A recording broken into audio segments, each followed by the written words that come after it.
What's up, players? Welcome to Sims Tennis. Today we got a little bit of a different video for you. We're going over one of my favorite drills. So outside of technique-related drills, this is definitely my favorite drill for improving volleys. It's pretty simple and straightforward. You're able to get a lot of reps, and it kind of just reinforces doing the right thing. So this drill is played in the half court using the singles lines.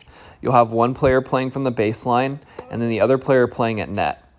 The net player has to take the first volley from the service line, and from there they're free to close. Either player can feed, and any missed feed or missed first ball would count as a point for the opposing player. If you're the baseline player feeding the net player, feel free to give them some lower feeds to test their pickup volleys, as you'll see here. All right, so that's it for the rules. So let's talk strategy and how you can use this to develop your game.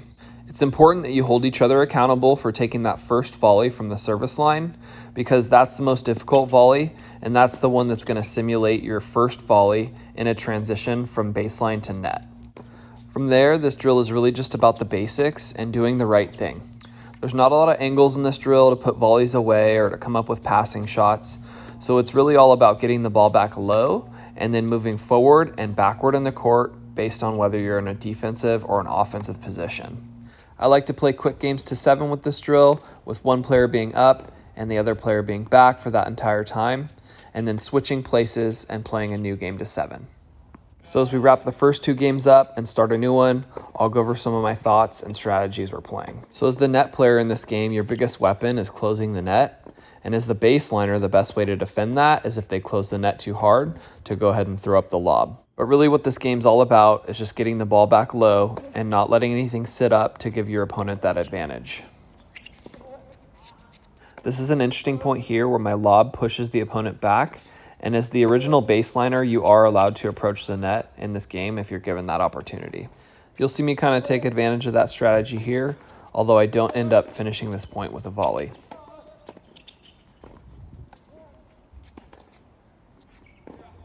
So we're going to go ahead and finish the first game to 7 here and then switch roles.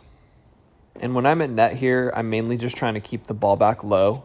I'm trying to get them to move inside the court and have to lift the ball so that I have something good to look at and put away. This strategy will also force some errors from your opponent as they try to thread the needle between going over the net strap and getting that ball to still dip down before the baseline. All right, so that's it for today's drill. If you found that helpful, please hit that like button or let me know in the comments below. And don't forget to subscribe so you don't miss any future tips or reviews. I wish you all the best, and until next time, don't forget to keep embracing that grind.